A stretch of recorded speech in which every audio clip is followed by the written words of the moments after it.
Subhanallahi wa bihamdi. Wahai ayah, ketahuilah bahawa ibuku yang juga isteri ayah, meskipun dahulu sama-sama taat beribadah kepada Allah Subhanahu Wa Taala dan ayah pun meridai perbuatan ibu, namun kini dia berada di neraka jahanam. Sementara itu, ayah berada di tempat ini dan membahagi-bahagikan minuman dari telaga Rasulullah SAW kepada orang ramai. Dan sanggup ayah melupakan ibu? Maka aku mohon, wahai ayah, berilah segelas air dari telaga ini untuk kuberikan kepada ibu. Wahai anakku, ketahuilah bahawa Allah Subhanahu Wa Taala telah mengharamkan orang-orang yang bakil dan orang-orang yang berdosa meminum air telaga Rasulullah SAW ini. Jawab sang ayah. Wahai Rasulullah SAW, setelah mendengar jawapan ayah yang melarangku mengambil air dari telagamu, maka aku nekat untuk mengambil segelas air dari telaga itu tanpa pengetahuan ayahku.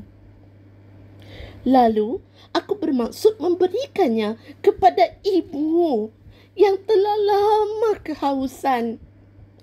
Tiba-tiba terdengarlah suara, "Semoga Allah Subhanahu Wa Taala melumpuhkan tanganmu kerana kamu telah berani mencuri air dari telaga Rasulullah SAW ini untuk diberikan kepada orang yang kedekut lagi berdosa." Wahai Rasulullah SAW, setelah mendengar suara itu, aku terbangun dari tidurku. Aku pun terperanjat ketika mendapati tanganku menjadi lumpuh seperti ini. Kerana itulah tangan kananku menjadi lumpuh, wahai Rasulullah.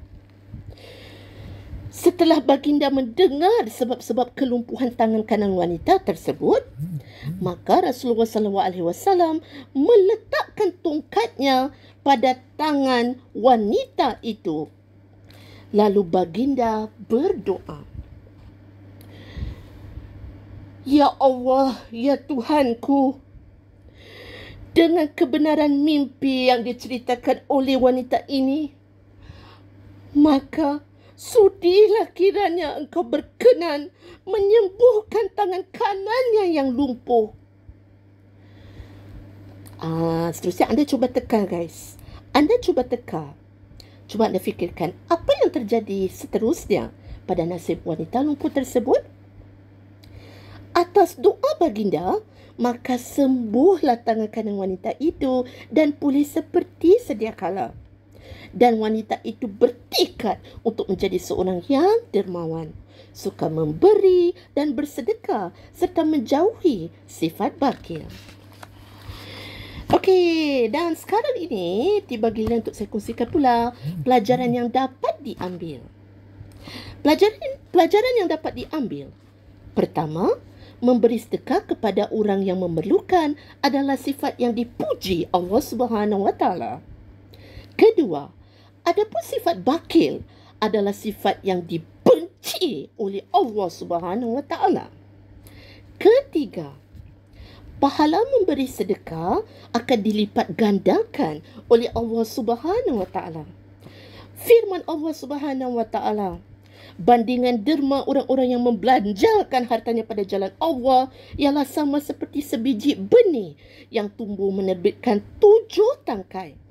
Tiap-tiap tangkai itu pula mengandungi 100 biji. Dan ingatlah, Allah akan melipat gandakan pahala bagi sesiapa yang dikehendakinya.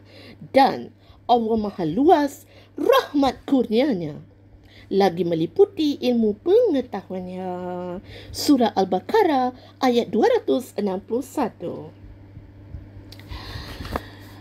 Baiklah, sekian dan demikian perkongsian kisah tentang manfaat bersedekah.